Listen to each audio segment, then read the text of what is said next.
Bring the lights down low, time to start the show. Lights, camera, you know what we mean. Behold the magic of the silver screen. Some movies rock, some movies shock. They're powerful or odd. We cover them all on your favorite pod. They're dramatic, funny, sometimes scary. That's not weird, that's extraordinary. I've got the need and I've got a fever. So play me a little dream weaver.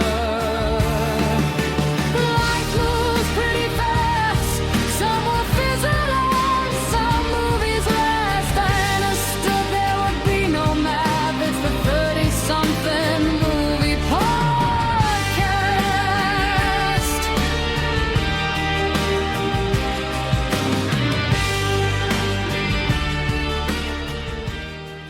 Guys, I'm just going to say it. I'm going to be a little sad to see the After Dark theme go away. Yeah, it's nice. It's a nice change of pace. I think I dig it, man. I dig it. We need to bring it back the next time we do a James Bond movie. There you go. When is our next James Bond movie? What do we? I mean, we just did GoldenEye. Yeah, so we got another year at least, right? We got next year. Next year will be Tomorrow Never Dies. Tomorrow Never Dies. Yeah. Wow, The boss of CNN takes over the world. Yeah. They spun that around that fast. Huh? Yeah. Wow. Yeah, because you had, before that, when you had the 80s, you had like every 2 years or so. Right. Unless it's 1983, then you got 2 in 1 year. But yeah. Mm-hmm. Somewhat apocryphally, though. Sure. Tell me, Moneypenny, would you like twice the James Bond? Oh, James. So you've got Tomorrow Never Dies next year. Yes. And then I want to say then it's The World 99. Is Not The World Is The Not World Enough Is Not Enough. In 99, yeah. And then it's 2001 is You're close. Was it 2000? 2002. Okay, Yeah. shoot. Okay, that was Pierce Brosnan's swan song on that one, right? Yes. Yeah. Die Another Day. Yeah. Yeah. And then you jump 4 years and you got Casino Royale in 06. Oh, gee whiz, man. That's just fantastic movie. Yeah. That's probably I know where this is not a James Bond podcast tonight, but Casino Royale is probably, yeah. I mean, I'm going to say Casino Royale. I really enjoyed The Living Daylights. Oh, and I did enjoy GoldenEye, but I think from The Living Daylights until you get to Skyfall, I think Casino Royale is my favorite of that little stretch of Bond movies. mm-hmm. Yeah. Yeah. All right. Well, anyway, we're not here to talk about James Bond, but you have already heard the dulcet tones of all of us that are here. Rather than being a lone star tonight, decided to bring 2 other stars with me. So I see how we pivot. It takes 11 years of podcasting to learn how to do that, guys. Yoinks. Okay. Okay, man. Here. That's extraordinary. What would you like to do next? Yeah. And the fact that I was able to count how many years we've done the podcast is. It was my understanding that there would be no math. Yeah. Correct. So. There ought not to be math. Yeah. Pat, real quick, talk about a lady and we can hit the Dreamweaver one. Well, Monica Bellucci and Mozart in the Jungle. Dreamweaver.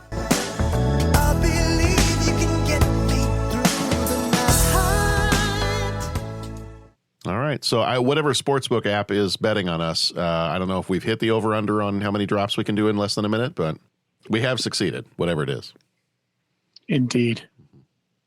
Well, our movie this time around is Lone Star. This is the end of our Definitely Not for Kids month. movies with a little bit more adult themes to them. And so we are wrapping up the month with this one. We do have one more week, but we are plugging in an old Patreon episode into that spot so that we can take a little bit of a break and give us a little bit of a rest in there. So that will be hopping in there for next week. So that will be a surprise. Haven't decided yet which one that will be, but we'll throw it out there. It'll be a nice little surprise for you. As always, we spoil freely around here. So if we start to mention a movie and you don't want to hear about it, just hit skip a couple of times. Make sure you visit our website, 30podcast.com, where you can leave a rating, a voicemail. You can also become a co-executive producer over on Patreon, get access to our bonus episodes, helps us out with covering the costs of doing the show. So we are so thankful for all the people over there that have been with us and support us over there. It is awesome. And if you are enjoying the show and you want to get a little bit more of it, or if you just want to, throw a couple of dollars our way to help cover the costs of something that you're enjoying, we know that as the economy is what it is, that sometimes that's not always possible. But if it's something that is possible for you and you want to support the show in that way, we really, really appreciate everybody that does. So thank you to all of those who have been our faithful co-executive producers for so many years. Our movie this time around is Lone Star. It came out on June 21st, 1996, rated R. Runtime of 2 hours and 15 minutes. Directed by John Sayles, who also did 8 Men Out and Passion Fish. Also written by John Sayles, who did Matawan and The Brother from Another Planet. Producers were Maggie Renzi, who did The Secret of Roan Inish and City of Hope. Another producer was R. Paul Miller, who did Passion Fish and Sunshine State. Composer was Mason Daring, who did The Secret of Roan Inish and Music of the Heart. I'm realizing as I'm saying all of these names of these movies, there's a lot of, I don't know if it's just because I tried to do a Sean Connery impersonation, but all of a sudden it's The Secret of Roan Inish, Passion Fish, Sunshine State. The Secret of Roan Inish, Sunshine State. And I'm feeling like it's forcing me back into a Sean Connery. Very sibilant. Yes. Mason Daring was the composer. He did The Secret of Roan Inish and Music of the Heart. Cinematography is done by Stuart. Oh, Stuart. That's another one, Stuart. Stuart Dryberg did the piano and Portrait of a Lady. Editor was John Sayles, who did Sunshine State and Men with Guns. Production company is Castle Rock Entertainment. Budget was $5 million. Box office was $13.3 million. Flick Metrics gives it a 78%, and Cinema Score gives it a not applicable, because there was not one for Cinema Score. Chris Cooper plays Sam Deeds. He was in Adaptation and The Bourne Identity. Elizabeth Pena was Pilar Cruz. She was in Jacob's Ladder and The Incredibles. Chris Christopherson, who passed in 2024. Elizabeth Pena passed in 2014. I might have jumped over that. Chris Christopherson, who passed in 2024, was Charlie Wade. He was in Blade and the original A Star is Born. Matthew McConaughey. All right. Was Buddy Deeds. He was in Dallas Buyers Club and Interstellar. That's kind of like if you try to do a Sean Connery, but he's from Texas. And there's a bit of I haven't figured out the whistle to it yet. There's a bit of a whistle to it when you're doing a Matthew McConaughey. I got to work on my Matthew McConaughey. Right now, here it comes. My Matthew McConaughey is not great. It's just all right. Thank you. Well played, John. Thank you. We're here literally every week. Let's see. Joe Morton played Delmore Payne. He was in Terminator 2, Judgment Day, and Speed. Miriam Colon, who passed in 2017, played Mercedes Cruz. She was in Scarface and Bless Me Ultima. Clifton James, who passed in 2017, played Hollis Pogue. He was in Live and Let Die and Superman 2. Ron Canada was Otis Payne. He was in Cinderella Man and Wedding Crashers. And several episodes of Star Trek, I believe. Was that a Deep Space Nine that he was in? Who is this guy again? Ron Canada. Yeah, he was in a couple, wasn't he? I think so. I feel like he was in a Next Generation also. Was it Next Generation? Okay. If memory serves. I should know who Ron Canada is. Oh, yeah.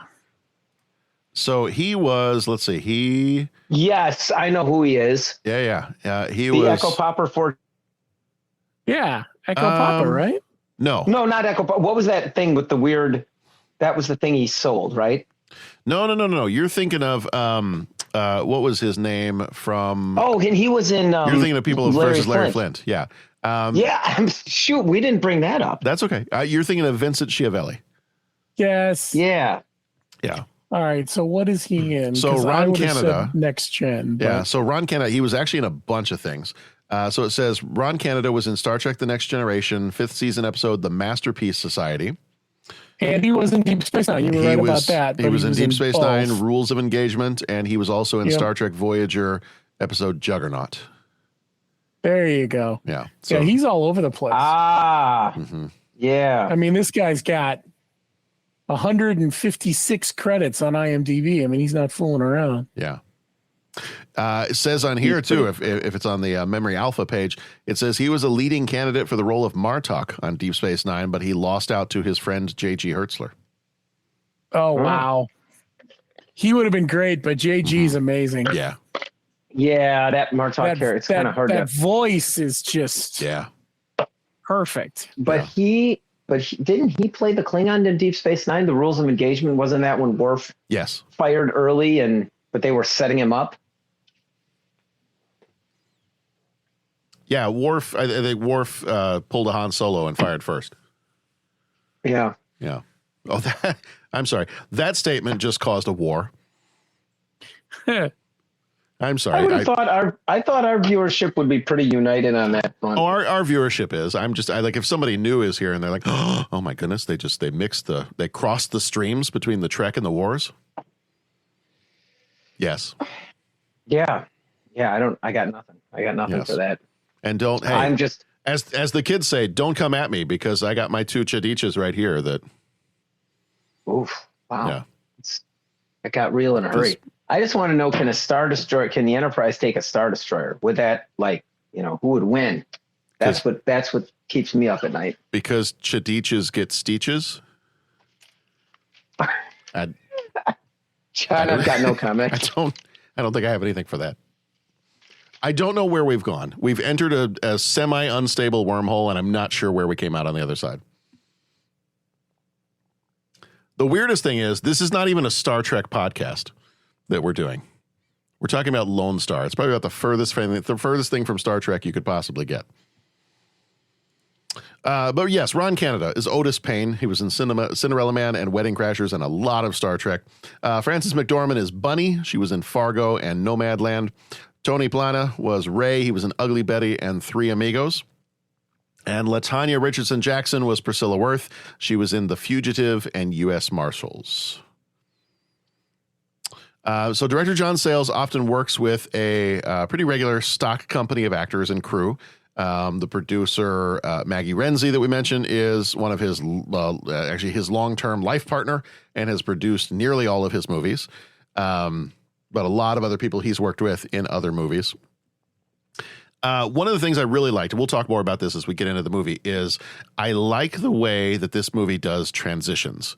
How it kind of toys with your idea of time when you jump back and forth from the flashbacks to the present.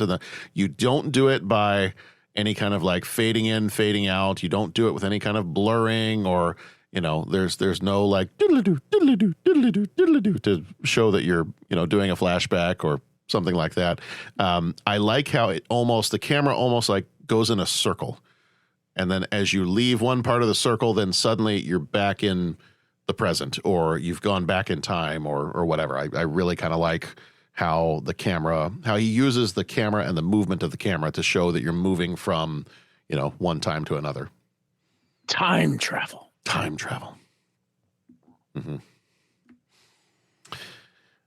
Wibbly wobbly, timey wimey. Mm-hmm. Mm-hmm. All right. Real quick, we're going to go through the major moments. We'll play the trailer audio for you, and then we'll dive into our discussion on this one. In a town where the past is buried in the sand, one discovery will unearth a legacy of lies. It's a fake. Now, Sheriff... Sorry. With all the Star Trek talk, I had to throw it in there. Oh, yeah. Now Sheriff Sam Deeds must confront the shadow of his legendary father, Buddy, while rekindling a forbidden flame with Pilar. But as Charlie Wade's secrets emerge, Sam and Delmore will learn that some borders were never meant to be crossed. This summer, the truth has no place to hide. Lone Star.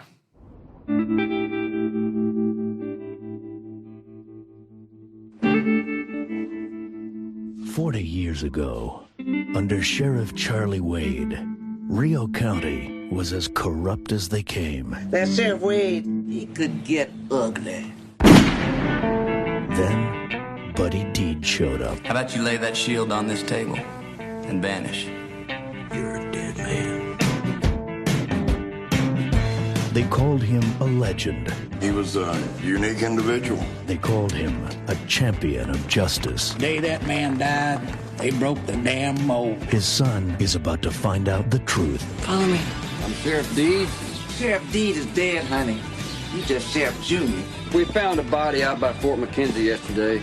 You got any idea who might have put him there? A hell of a time to bring up old business. That badge. Didn't come out of a cereal box. Start digging holes in this county, no telling what will come up.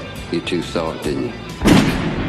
I'm gonna find out one way or the other. I just think people in town ought to know the full story on Buddy Deeds. That makes two of us. Castle Rock Entertainment presents the new film from acclaimed director John Sayles. Gotta be careful where you go poking. Who knows what you'll find?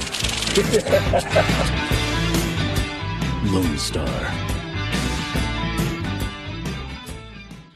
All right, major moments for this one. We're going to run through major moments. Sorry, I made a comment when we were not recording, or we were recording, and I'm going to take it out. Yeah, sorry. The world may never know. The world will definitely never know. I mean, Pepperidge Farm remembers, but the world will not.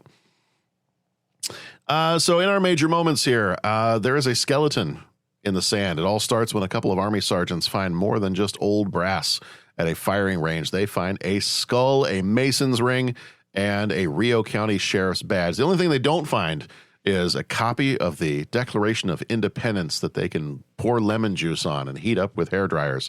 But we're just shy of that. They do find pretty much everything else. This isn't just a cold case, though. It is a political grenade that is going to get tossed right into the lap of the current sheriff, and that is Sam Deeds.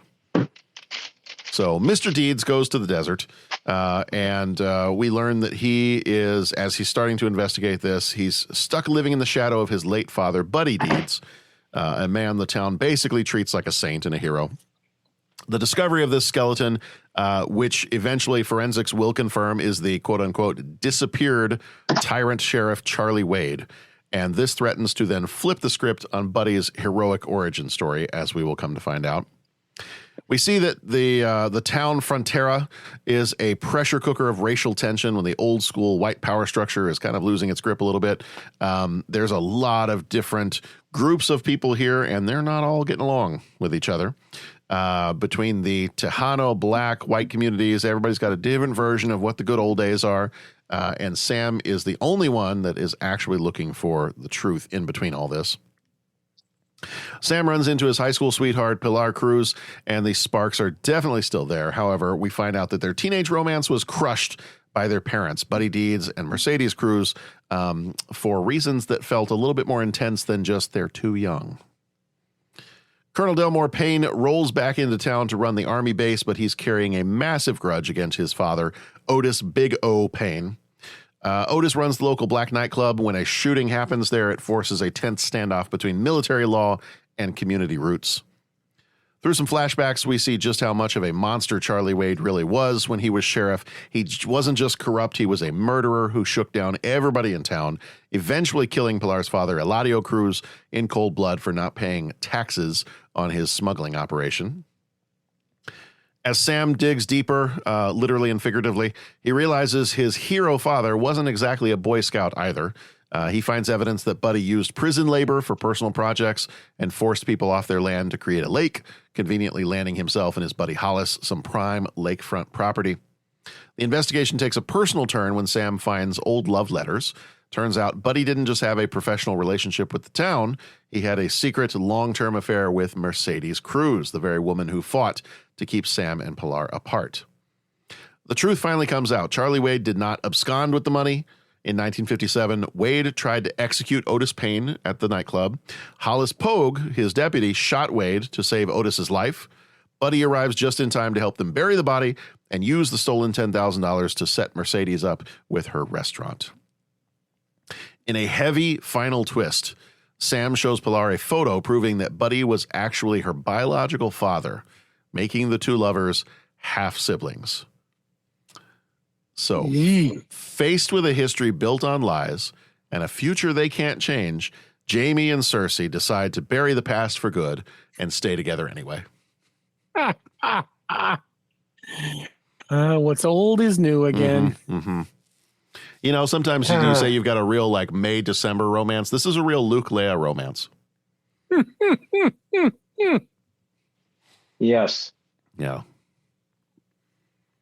Yeah. When your family tree is just a bamboo shoot. Oh, good grief. Oh my.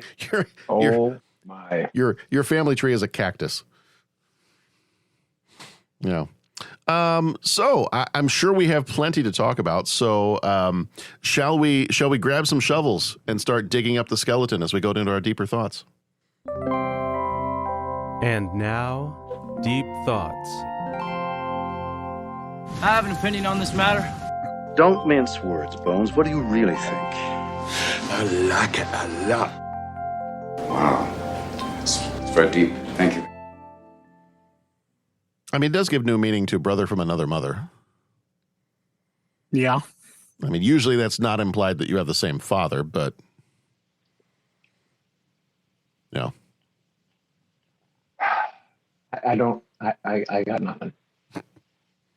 I mean, we can really shake up the Star Wars stuff. So you fell in love with your sister. Oh boy. Oh boy. Yeah. So things get a little awkward at the end of the movie, but what about the rest of it?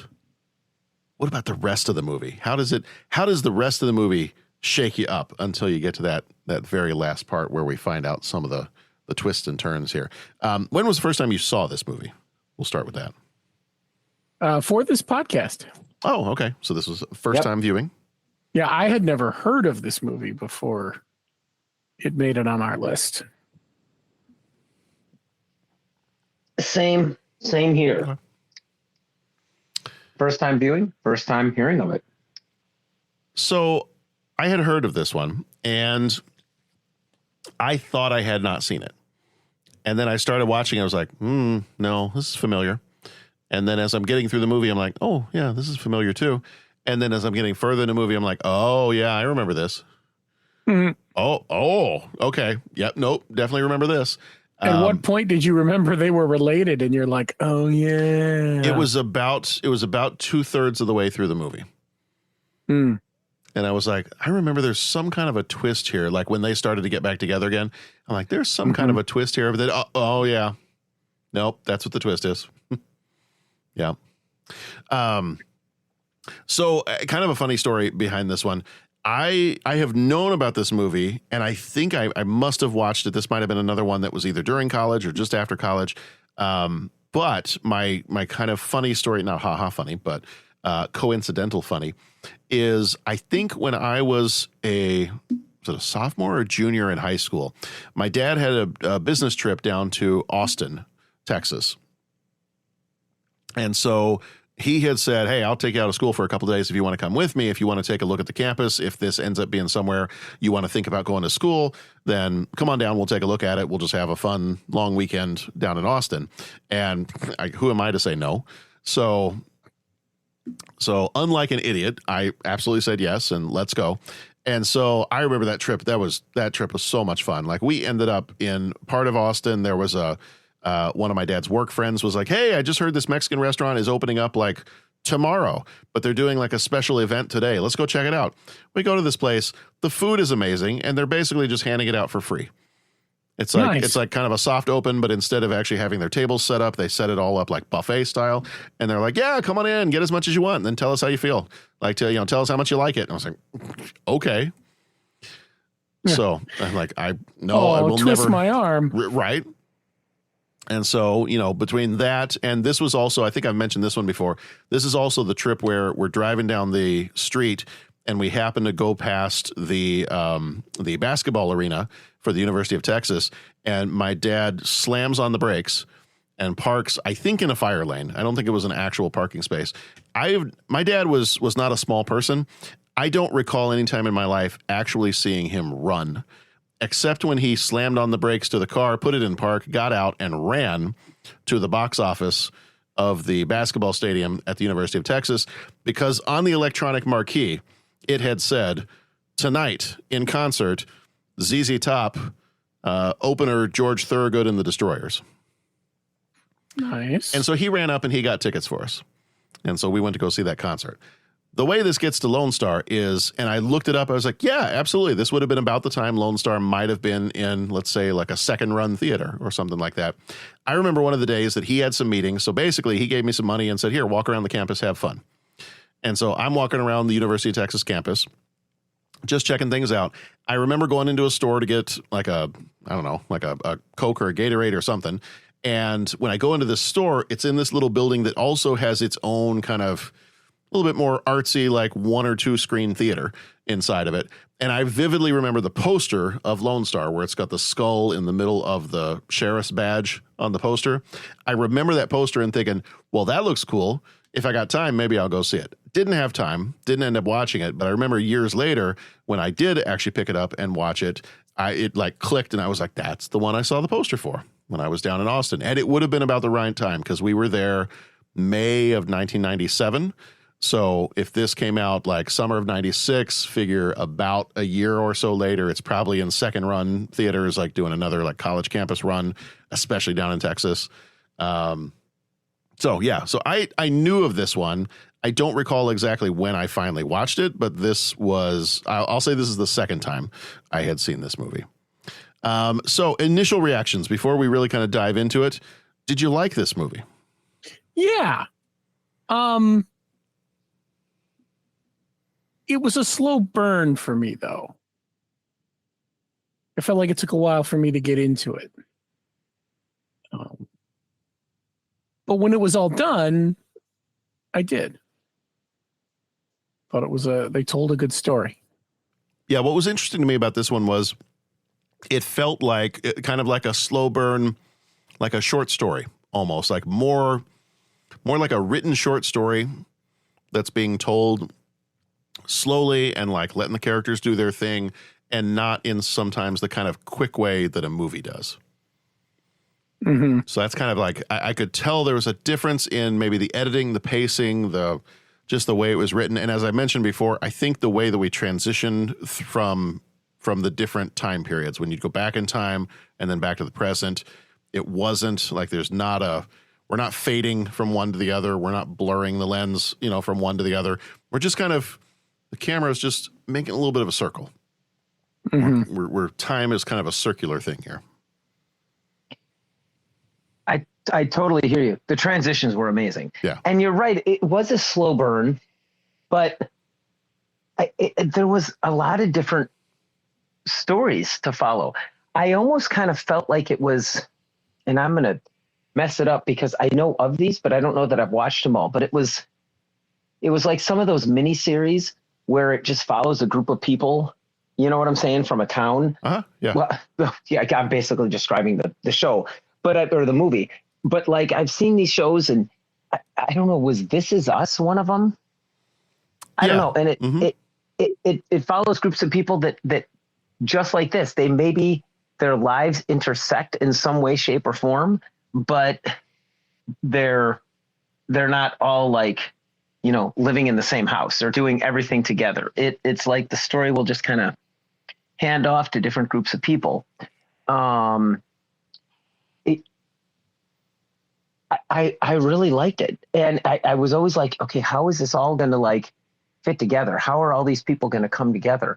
And I don't know that they necessarily did. I mean, some of them did end up overlapping and all that, but a lot of it was just like they had all these different plot threads and they all kind of wrapped up in some way, shape, or form by the end of the movie.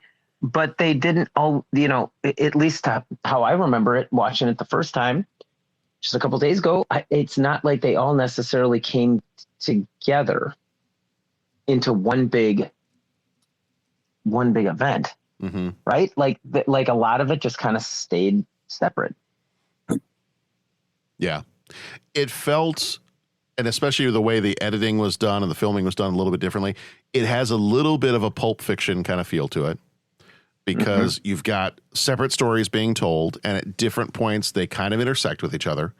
You know, at some point you've got Bruce Willis's story is going to intersect with Marcellus Wallace, and then eventually it's also going to intersect with Sam Jackson and John Travolta, and so a little bit of that. It did remind me a little bit of what was the movie? We did it several years ago, Shortcuts, kind of based on the short stories of Raymond Carver. Kind of like that too. Like each of these was its own little separate story, but in each one you kind of ended up intersecting with a character from the other story. So while they were their own separate stories, you did have these lines where people did occasionally cross each other's paths. This one I think was a little bit less separate. Like the stories definitely did come together, not in like a big event like what you're talking about, for sure. But yeah, I think it's, I was reading something somewhere. Roger Ebert called these hyperlink movies. Oh. And the idea that you've got these like linked storylines, even though they might be a little bit separate, like what seems to be unrelated storylines eventually coming together. I think he dubbed those hyperlink movies. And there's several that are like that. I mentioned Pulp Fiction, Crash, I think is another one. Traffic is another one. Magnolia, I think, is another one that does that, where it intertwines it. Shortcuts, I mentioned that one too. Yeah. Yeah, I really like that about this movie. I like the, you know, I didn't grow up in a small town like this, like, you know, kind of out in the middle of nowhere and really close to the border. That is not where I grew up. I grew up in a much more suburban place in Texas. But, you know, there's definitely enough of that Texas flavor that there's part of this that I'm looking at and I'm going, oh yeah, there's a lot of that that's really familiar. Like the way people are talking, the way people are thinking, like some of those type of things.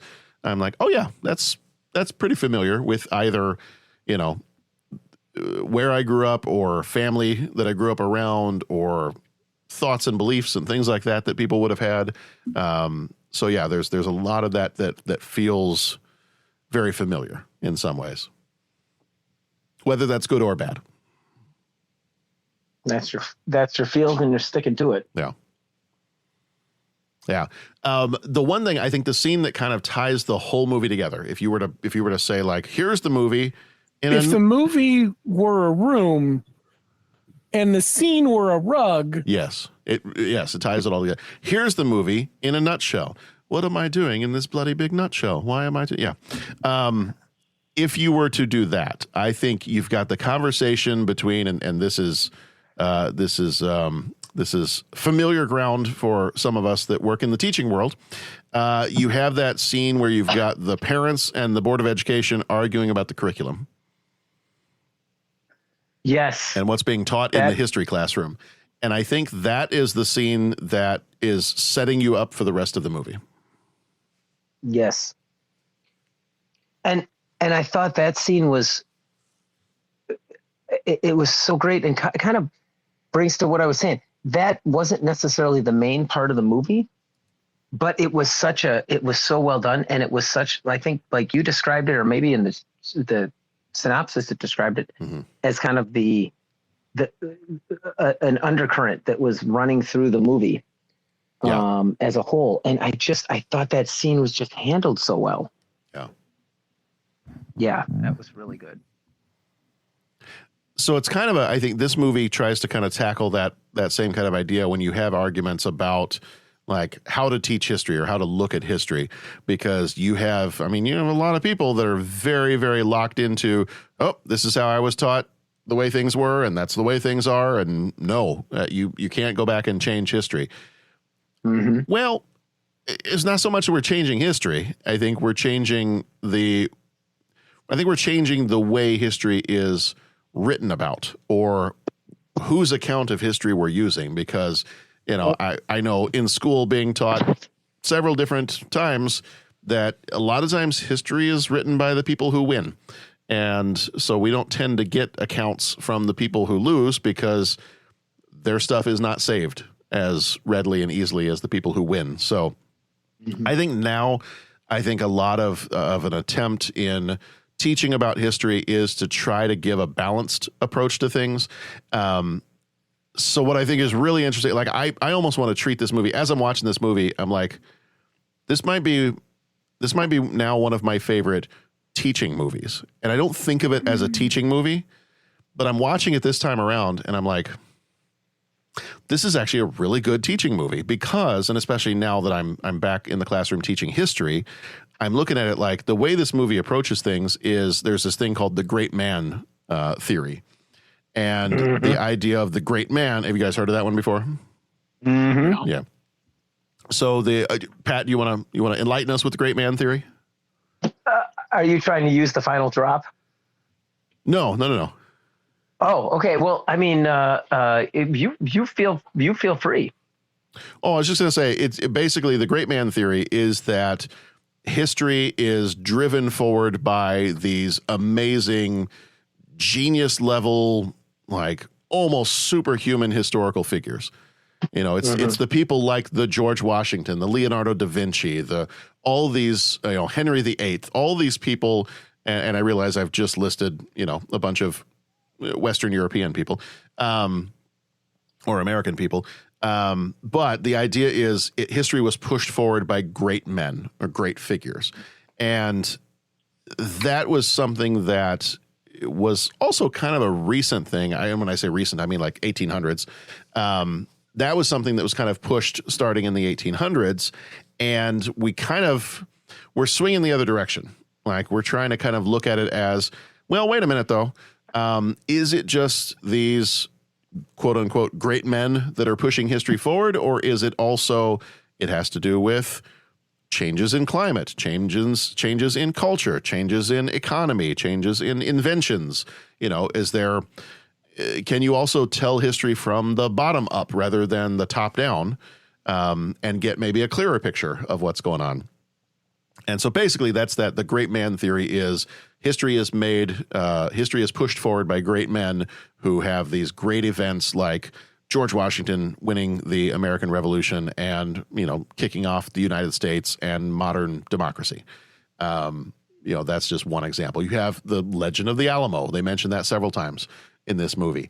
And I will say, as somebody who grew up in Texas and learned about the history of the Alamo, when I was in college, the first time, and I bumped on it and I pushed back at first, but the first time I ever heard the opposite account of the Alamo, and it was, well, here was from the perspective of Mexico and what happened with what I grew up calling the Texas Revolution and the Texas War for Independence and all that other stuff.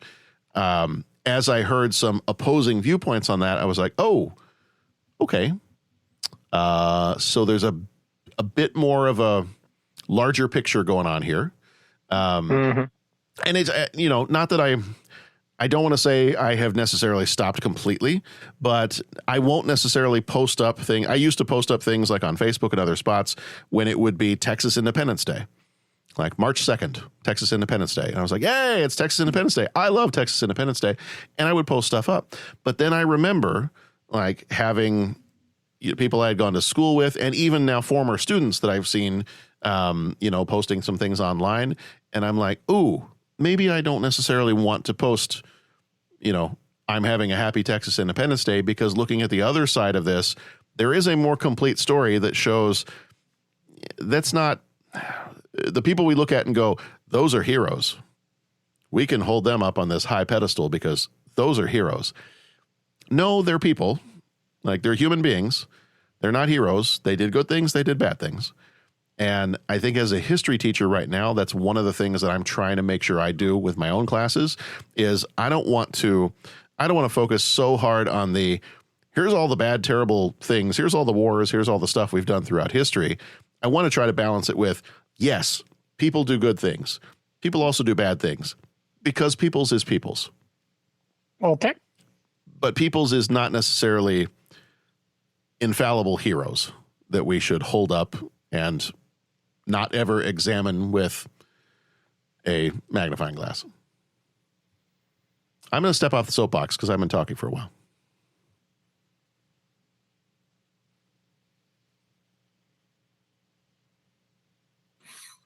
Oh, it's hard to follow that, John. I mean, I got to be honest. After I go on my little history rant.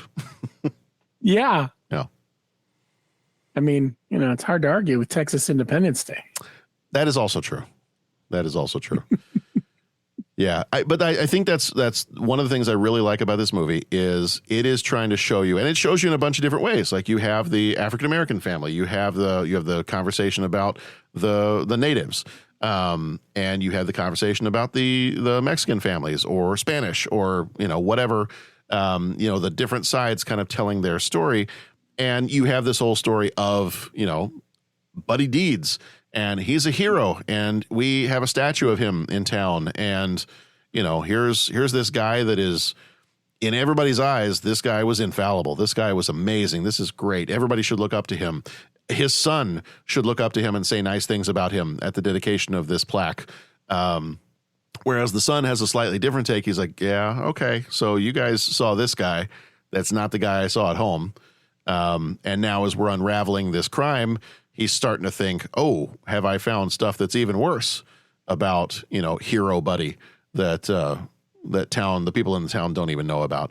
And that kind of happens in almost all the different groups of characters in this movie. Is like the term hero. What I learned from this movie is the term hero probably should never be used.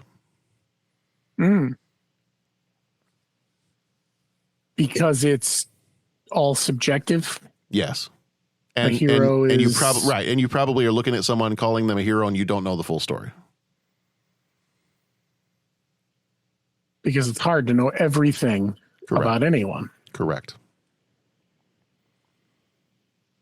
So I know that's my little soapbox for the history side of this thing. So I thought that, and especially that leading to the last line of the movie is "Forget the Alamo." For a movie called Lone Star, made in Texas with a bunch of different Texas actors in it, for it to end with the words "Forget the Alamo," them's fighting words. That's a bold choice right there. Yeah, it is. I mean, even I know that. You're going to have some people retreating to the basement of the Alamo for that one. There's no basement at the Alamo. We could build one right now. It'll be made of adobe. Oh, wow. I remember the Alamo. Hey! Yeah. Yeah, there's a lot of they do a nice job of a lot of metaphor. Metaphor. What's a metaphor? I don't know. Yeah, I think they do a nice job with that. They have a lot of the imagery of borders. We're talking about crossing the border between the U.S. and Mexico. The one guy has this whole conversation about, he's like, animals don't recognize borders. Rattlesnake could care less what line you tell it can't cross. And so that, I think the weaving of that into let's also talk about personal borders. And by the time you get to the end of the movie, no matter how you might feel about this particular relationship at the end of the movie, they at least have done a good job of setting it up so that if you want to, at the end of the movie, you can just go, okay. Right. Like, is it a bit off? Is it a bit socially unacceptable? Sure. Absolutely. But, again, if the Lannisters can do it. Yeah, I don't know if you want that to be your burden of proof ever. No. It's not the bumper. Put that out there. That's not the bumper sticker to. Yeah. No. Yeah. No, probably not. Yeah. Poor little sticker family on the back of the car just starts to look worse the more and more children there are. Yeah. But yeah, no, I think this movie does a really nice job of that. And I think the weaving of the different stories together, the way they use the metaphors for, the borders and the history part of it, and the telling of both international history and personal history, like the whole idea of, well, maybe we need to look at personal histories differently too. Maybe this relationship with my father is not what I thought it was, in a good way. Like maybe he's not the bad guy. So I feel like Sam Deeds by the end of this movie has a different appreciation for his father, even though he didn't necessarily like him. I think by the end of the movie, he's thinking, all right, I understand. He might not like him, but he understands. Yeah, exactly. Yeah. He understands him. Yeah. He couldn't just come out and say, yeah, you can't date that person. Right. She's your sister. Right. For all the reasons. Right. Yeah, he looks back on it and wishes he had been able to just lay it out because, well, that would have made his life a lot easier. Right. You cannot go to the drive-in with your sister. So, you want to date your sister. Your genetics have now betrayed you too.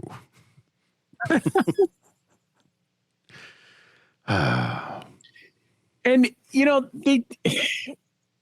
I don't know. I don't think we already said this, but that scene with the two of them when they were talking, like, and they talk about the fact that, you know, he reveals it to her that they're related. Yeah. And I think they did a really interesting job with the letting them realize that that's why they always felt a connection. Mm-hmm. Yeah. That was a really good character moment with those two actors. Like it was, honestly, the whole movie was. They spent a lot of time with people. Yeah. Not to keep making fun of Star Wars, but that maybe is what Star Wars needed instead of a "you're my sister." I know. Somehow I've always known. Really? Really? If you've always known, why did you kiss him? Right. And I think it's just the further canonization of Leia. Because remember, when Han says, "I love you," he says, "I know." Like she just knows everything. Right. I mean, yeah. You know. Mm-hmm. Must be nice to know that much. And eventually you can just go floating through space, even though you should have frozen or. Yeah. I thought we didn't talk about that. Oh, I'll talk about that one. That one's fine. Okay. The scene where she yells out, "I'm Mary Poppins, y'all."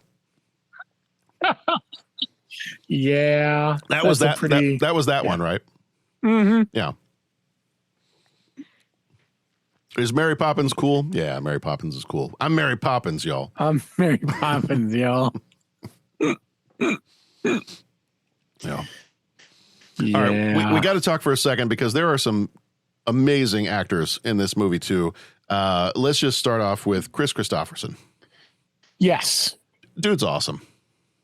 He is. I love him in Blade. Yeah. And, you know, it's funny because I don't want to diminish his skills by saying what I'm about to say. But he plays the same type of character. Mm-hmm. He plays it very well. Yeah. You wake up in the morning, you need that character, you call Chris Christopherson. Right. He just looks like he steps right out of central casting and you're ready to go. Yeah. Yeah, I don't think you're not hiring him to play like the goofy funny character. No. But he does well at what he does. Especially in this one as the gruff, corrupt, like don't mess with this guy Texas police officer. He's perfect for that. Yeah, he's fun to watch. Mm-hmm. And he's had such an interesting career. Yeah. Like you look at his list of movies, you're like, wow, okay. Right. Yeah. Yeah. Between the music, between the political activism stuff, Yeah, and he's got some solo stuff, and he was in that. What was the band? Was it the Highwaymen? Highwaymen, yeah. I love that. I mean, one. that's just awesome. Mm-hmm. That was the super group with Johnny Cash, Waylon Jennings, Willie Nelson, and Chris Christopherson. Yeah, I mean that's That's crazy. Yeah. Yeah, we have I think we have both of the albums. Did they have more than two? I don't remember if they had more than two, but we at the very least, we have both of the albums, I think, that the Highwaymen put out. There was a fun one that they did. There was a super group of women that just a few years ago put out one called the Highwaymen. Oh, nice. And they have like a female version. It's like a response to the Highwaymen song. And it's like the sacrifices that women have made over the course of history. So it kind of follows the same structure as the Highwaymen song, but from the perspective of women. And yeah, it was that is another really great one. But yeah, no, this is a fun movie. If you haven't had a chance, if you like movies like this, it's basically, small town, like out in the middle of nowhere kind of stuff. It really feels like a short story or a short novel with a bit of a mystery going on. But at the same time, the mystery is not even necessarily so much the thing. Like you kind of figure out early on, it's like, oh yeah, this has got to totally be Charlie Wade. Like I have no doubts. So you're not really waiting for the mystery to be uncovered. It's actually the other things that get revealed because of this investigation that are almost more important. Mm-hmm. Like, I could really care less. Is this Charlie Wade? Sure, maybe. Does it have to be Charlie Wade? No. Could just be some random stranger. But the fact that you started overturning these rocks, you started digging up the past, literally and figuratively, that is why you now have all this stuff revealed that I think the one character even says at one point, he's like, don't go looking places because you might not like what you find. What's the old saying? Don't go something about rocks and rattlesnakes, I think. Chasing waterfalls? Yeah, well, there's that too. Just stick to the rivers and streams that you're used to? Exactly. Yeah. Don't go, I think the other one is don't go breaking my heart. Well, no, you wouldn't want that. No. I'm trying to think of others that start with don't go. You can't touch this is slightly different. That's more of a it's in the same vein, but it's like it's less of a command, more of a statement kind of a deal. Indeed. Yeah. All right. Well, I think we're probably ready for 3 questions. There may be other secrets that we unearth along the way, but I think it's time for 3 questions. He asks each traveler 5 questions. 3 questions. 3 questions. It's impossible to answer. Impossible because you don't know the answer. Nobody could answer that question. I want to ask you a bunch of questions. I want to have them answered immediately. What you just said is one of the most insanely idiotic things I have ever heard. At no point in your rambling, incoherent response were you even close to anything that could be considered a rational thought. Everyone in this room is now dumber for having listened to it. I award you no points, and may God have mercy on your soul. All right. Question number 1. What is your favorite Chris Christopherson song? So his version of the song is not the one you always think of. Okay. But Me and Bobby McGee. Yeah. You never think of him when you think of that song, but he wrote it. Yeah. That's got to be my favorite of his and unfortunately, there's probably a couple I'm not thinking of that I don't even know. Like I went many years before I knew he wrote that. Yeah. So I have a hunch there's more. Yeah. But that's the one that sticks out for me. Yeah.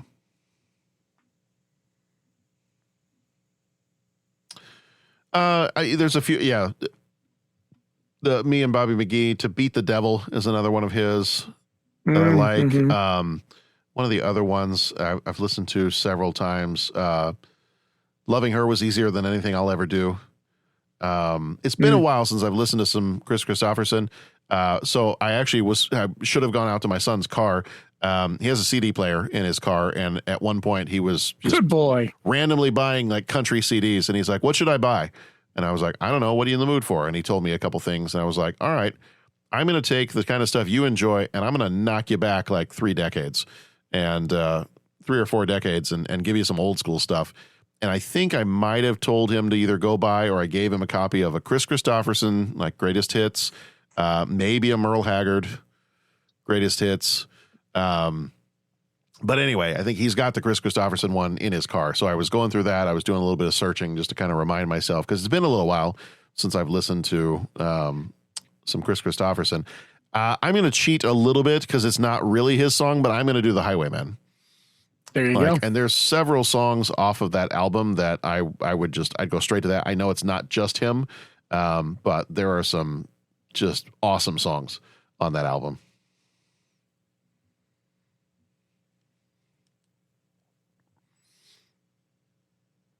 Yeah. Pat, are you well versed enough in the Chris Christopherson to have a favorite song of his? I have been sitting here. It's funny. I've been wanting to jump in, and I'm like, okay, is my mic out? I don't think I'm asleep. Why? I bumped mute. That's why. No, it's funny. You asked the correct question. I don't think I'm versed enough. And unless there's stuff that you're naming like right now that you're like, oh, you would have heard that and you just didn't realize. I think that has to be my goal between now and the next episode, is to educate myself. I mean, unless there's songs that you're like, Mamas oh, don't no, let you your would've heard babies this. grow up to be cowboys. Mm-hmm. Did he write that? Okay, I've heard. Well, it was on the Essential Highwaymen. I don't know for sure if he wrote it. Because I think of that primarily as a Willie Nelson song. Me too. Okay. Do you know the history? The other thing I'm seeing that's on the very best of the Highwaymen is the city of New Orleans, which obviously I equate to Cat Stevens. Right. But I don't know if he had a hand in that. Yeah. I'm just trying to think stuff that Pat would recognize. Mm-hmm. So there's a couple in particular. Yeah, Pat, and now this is not just purely Chris Christopherson. If you've never listened to that Highwaymen album, the super group that's Willie Nelson, Chris Christopherson, Waylon Jennings, and Johnny Cash, if you haven't listened to that, something. You got to go check out that album. Okay. Yeah, there's something there for sure. Because it's kind of amazing. That one is amazing. And there's several songs on there. Guy Clark, I love the musician Guy Clark. He did a lot of stuff for these guys, but he also did a lot of stuff for a lot of songs that got picked up by Jerry Jeff Walker, which is a Texas artist that my dad loved and we listened to growing up all the time. Even Guy Clark's stuff just on his own, his solo stuff is amazing. And he wrote a song that, let's see, was it... I know Jerry Jeff Walker did a version of this. It's called Desperados Waiting for a Train. And Guy Clark wrote it. I know that Jerry Jeff Walker did his own version of it, but then on this album, it's all 4 of the Highwaymen guys, Jennings, Nelson, Cash, and Christopherson. Like they all sing the version on this album. But yeah, there's several songs. Highwayman, Last Cowboy Song, Big River, Desperados Waiting for a Train. There's a Bob Seger song that's on there.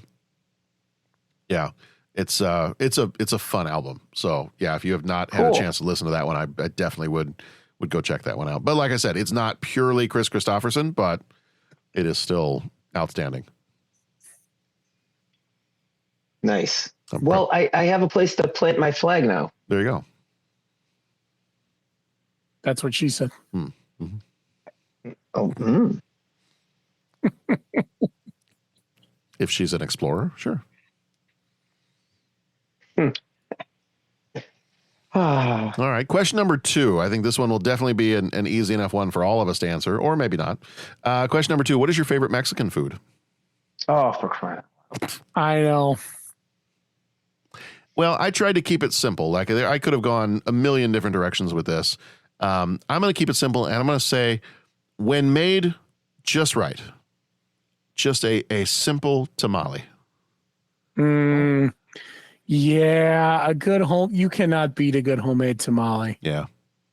That is very true. There is a place in Mundelein. So, like, we've now narrowed it down to the 1% of listeners that actually live around here.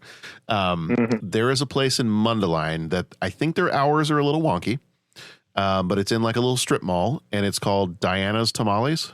Yep. Yeah. This is good stuff. It's very good. Yeah. They always, the last several times we've gone to the county fair to see the demolition derby and the other stuff, I was going to say they do a lot of fairs. They always have a booth at the county fair, and that is always what I go to get when we're picking up food before the demolition derby. I'm always go get myself a couple of tamales.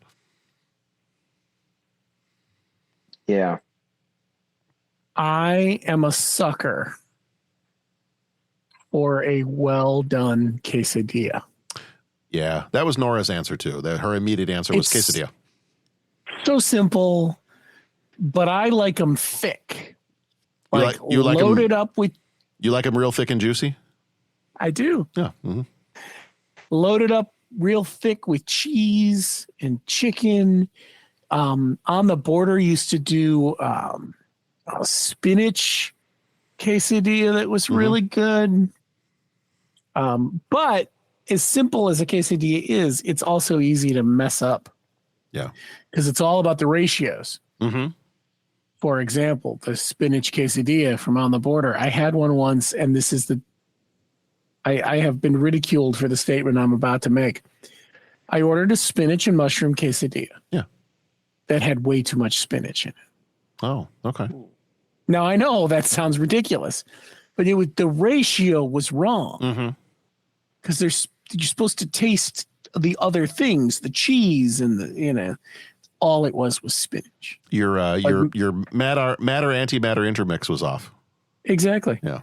Yeah. When done well, a simple quesadilla can be. Yeah.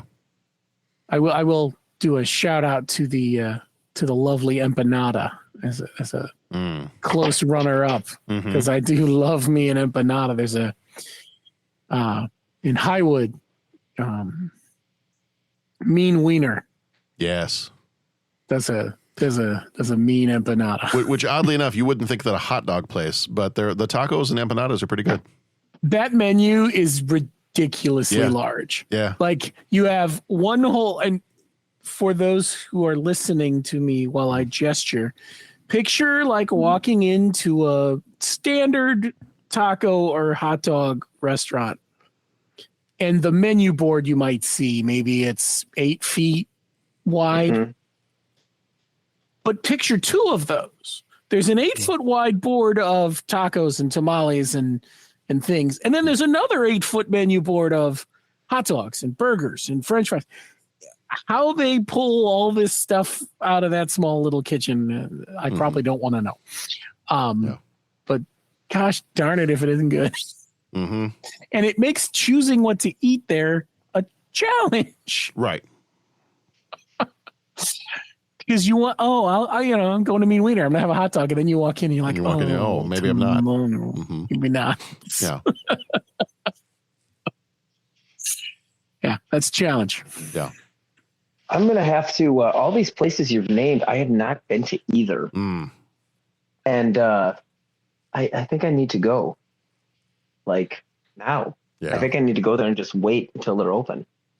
Well, I can tell you, I don't know if they're still open 24 hours, but there is a 24-hour taco place in Libertyville. Is it really? Of course there is. On Milwaukee. It was another taco place before that closed, right by the Dunkin' Donuts there. Yeah. Just what would that be? Just north. Yeah. That taco place advertises 24 hours. Huh. That's magical. It is. I do my best not to need food after 10 p.m., but, sure. I mean, gremlin rules, right? Indeed. Yeah. Yes. I am a gremlin, if nothing else. Huh. Well, that's magical. It is. I was very excited. I have yet to sample their wares, but. Sure. Yeah. Huh. Okay. Well, that information is getting filed away for whatever future use it might need. Who knows? Yeah. Yeah. Okay. All right. Yeah, Pat, do you have a favorite Mexican food or? I'd say tacos. Okay. And I mean, it's like you can make modern versions, fusion versions, authentic versions, put anything you want in them. I love tacos. Yeah. I'm gonna keep it like that. I like pizza. I like turtles. Steve's a good guy. I like lamb. I love lamb. Are you just saying that? Yeah. Yeah, I'm gonna pull up real fast if I can. Very, very quickly. I'm gonna pull up the menu of Torchy's Tacos, because I've mentioned before that is like my favorite place. Yes. So I'm trying to find their menu here real fast. They, of course, they're throwing up the new ones that are part of the menu just recently, and I'm like, Torchies, you need to at some point put one that's very nearby, because this just so much needs to happen. But the one I was going to mention, see, now I'm getting stuck scrolling past like the seafood tacos and the. The problem is I should not be looking at any of this, because it's just causing problems. But the one I'm going to read to you, just think of these ingredients and just what do they say in the episode with the nubbin bugs? Relish it in your body. Yes. Yes. This particular taco is called the Tipsy Chick. And the Tipsy Chick is marinated grilled chicken, spinach grilled corn relish, green chilies, mixed cheese, and a chipotle sauce on a flour tortilla with a side of bacon bourbon marmalade. It is outstanding. It is so good. In fact, if I knew they were going to be open, which they won't be, I would drive the 3 hours right now to go get one. Fishers, Indiana. That's the closest one I can find. If you're listening, I know there's some people listening to this that are like, yeah, Torchies, I have one down the street. God bless you, sirs and madams. And please enjoy it for us. So, okay. Final question, number 3. What is your favorite use of a skull or skeleton in a movie or TV show? I kind of want to keep talking about tacos. That's fine. My favorite skull is the kind I can crack open and find a taco inside. There you go. This is a tough one. There are a lot of really cool skulls in movies. Mm-hmm. I think my initial reaction was Jason and the Argonauts. Yeah. Yep. There are a ton more, but that was my first one. I was like, okay, it's got to be that. The number of times as a kid, I thought that scene was so hilarious when they start to scream and charge. The number of times I rewound that scene was like, I don't even know. The moment they would start screaming and charging at them with their swords up in the air, I'm like, okay, that's funny. Let's go back and watch it again. Mm-hmm. Young John needed the benefit of like the YouTube back 10 seconds button. Sure. Yeah.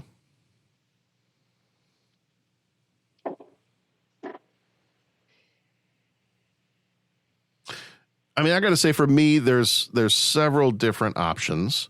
The one I think I immediately go to is when you have the Terminator foot that comes down and is crushing the skulls that are on the streets of Los Angeles in the future scenes of Terminator.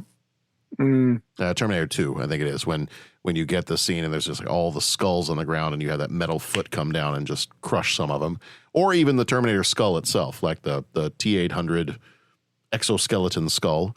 Any of that. Like that's outstanding. Nobody wants to mention the Kingdom of the Crystal Skull? It was on the list. Okay. I was not going to mention that one, but I was going to say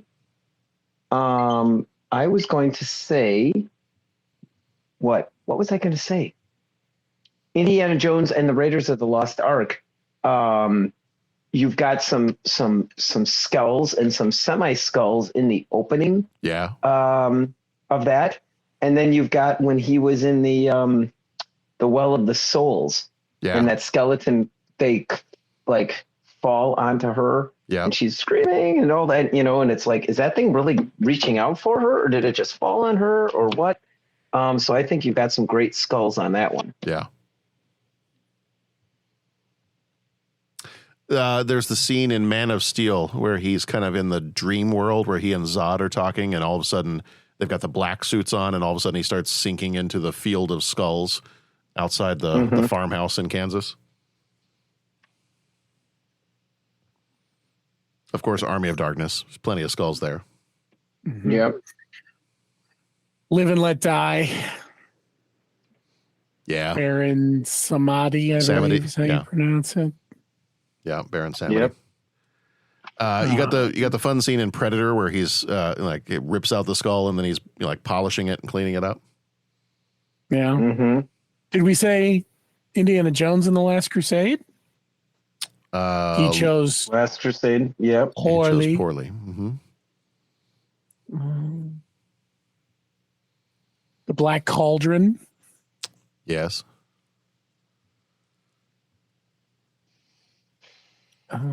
Oh, you know what? Why am I not even choosing this one? I have it 3D printed like right next to me. General Kale from Willow. No, there you go. I was working on 3D printing a General Kale mask.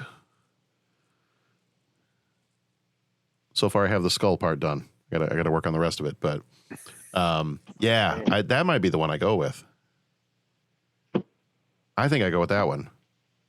That one's I gotta go with that. General Kale, Willow. All right. Nice. Willow. You are great. All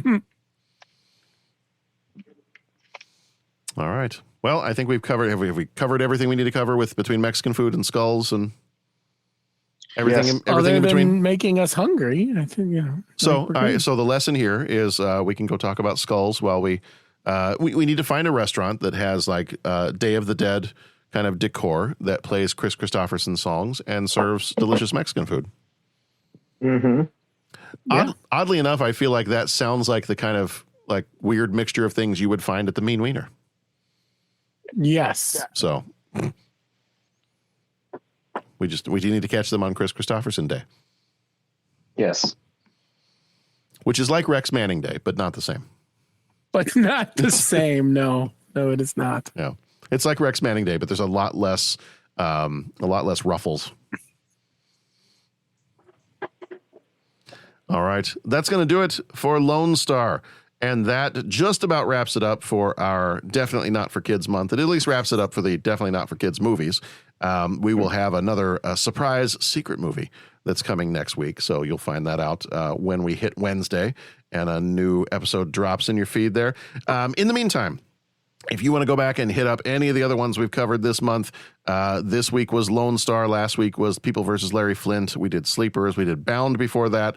Over on Patreon, we had the Razzies of 1996 with Striptease, Barbed Wire, and The Stupids.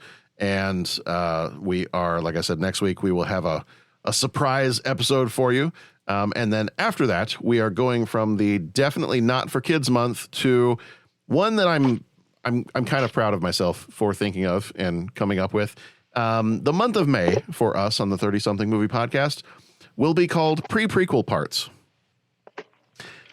Because I realized that for many of these people, the movie right before they did The Phantom Menace came out in 1996.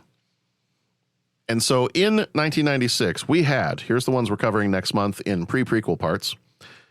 Okay. 1996, we had Trainspotting starring Ewan McGregor. Okay. We have Mars Attacks starring Natalie Portman. We have Jingle All the Way starring Jake Lloyd. And we have A Time to Kill starring Samuel L. Jackson. So our month next month will be to peruse the pre-prequel parts of the folks that show up in The Phantom Menace. You just like some pre-prequel parts, don't you? Yes. Okay. Well, Yes. it's kind of fun. Special guest host. Prequel parts. Yes, Yeah, special guest host for that episode will be Peter Piper. There you go. And he will be discussing he can pick his peck of pickled peppers. Absolutely. The peck of pickled peppers that Peter Piper picked will be probably perused on our podcast. And is he going to say that, is he going to tell the waiter that there is too much pepper in his paprikash? Yes. I hope. I mean, as long as he's going to tell him. If he's not going to, why is he even here? That's right. Yeah. So that's coming up next month. And then if we can swing it, what I am looking at is our Patreon episode. Hopefully will be a review of The Mandalorian and Grogu. So I figure at that point we will have had a chance to maybe see it and throw that into the Patreon. I will definitely be going to see it as soon as it comes out. Is that theaters? That'll be in theaters, yeah. Have there been any trailers? Yes. Okay, well, I'm not watching. I saw one before. There was one on the Super Bowl. I saw one before Project Hail Mary. Okay. Oh, so here's the thing, not to like derail us right here at the very end of the podcast. But since we're talking about trailers, let's take a moment. I have not had a chance to watch them yet. I have watched one of the ones I'm about to mention, but not the other ones. There had been teaser trailers that had been put out for the Supergirl movie. So, Pat, I know your ears are going to start perking up here. There was a teaser trailer the other day that featured David Corenswet as Superman showing up in a Supergirl preview. And there was a Supergirl preview that came out a few months ago. Apparently, there was a new trailer that came out today. I have not had a chance to watch it yet. I also understand that there would be no math, but also that there was a new trailer that came out today for Masters of the Universe. Ooh. Which I also saw at... Oh, did they have that before Project Hail Mary? Okay. So that one I have not had a chance to watch yet. They did also, I want to say a couple of weeks ago, maybe longer than that, put out a trailer for the new Spider-Man movie. Yes. God, that might have run before Project Hail Mary too, because I've seen that. Spider-Man Brand New Day is the new Spider-Man movie. So there have been a bunch of trailers that have come out just in the last couple weeks or last couple of days, and I have not had a chance to watch them all, but as soon as we're off here. Is this Spider-Man like Marvel Spider-Man? Yes. So this is, because there was, Spider-Man Homecoming and Far From Home and No Way Home and Homelander and Home Alone and Spider-Man Homestar Runner and Spider-Man Home on the Range and all that stuff. Give me a home where the buffalo roam. Spider-Man, right? Spider-Man, There's No Place Like Home, where he defeats Dorothy and takes her ruby slippers. Okay. Yeah. It's part of that. So it's the fourth one. Did you watch, was it No Way Home? Yes. Okay, so you watched it, spoiler alert for anybody who hasn't seen it, the one that has the 3 Spider-Men? Yes. Okay. So this is the next one after that where everyone has forgotten who he is. Oh, that's right. Yeah. And him dealing with, so it looks like from the trailer, it looks like his suit is a lot more low tech. It's not like the nanotech stuff that Tony Stark had given him. Like he's back to basics kind of. All right. So it looks good. It looks like a lot of fun. Yeah. But yeah, there's a lot of good stuff coming out soon. But that's what we got coming up on the show here in the near future. That is what we got next month is pre-prequel parts. So we will be covering those as we go through the month of May. So join us for that, won't you? And we'll love to have you here for that. Otherwise, in the meantime, Bo, Pat, thank you for being here as usual. Thank you, John. All right. Everybody, again, thank you so much for joining us. Thank you for joining us for the 30-something podcast After Dark for the last month as we've delved into the definitely not for kids movies. And one last time, we'll play you out with the 30-something podcast After Dark / James Bond movie theme. Some movies rock, some movies shock. They're powerful or odd. We cover them all on your favorite pod. They're dramatic, funny, sometimes scary. That's not weird, that's extraordinary. I've got the need and I've got a me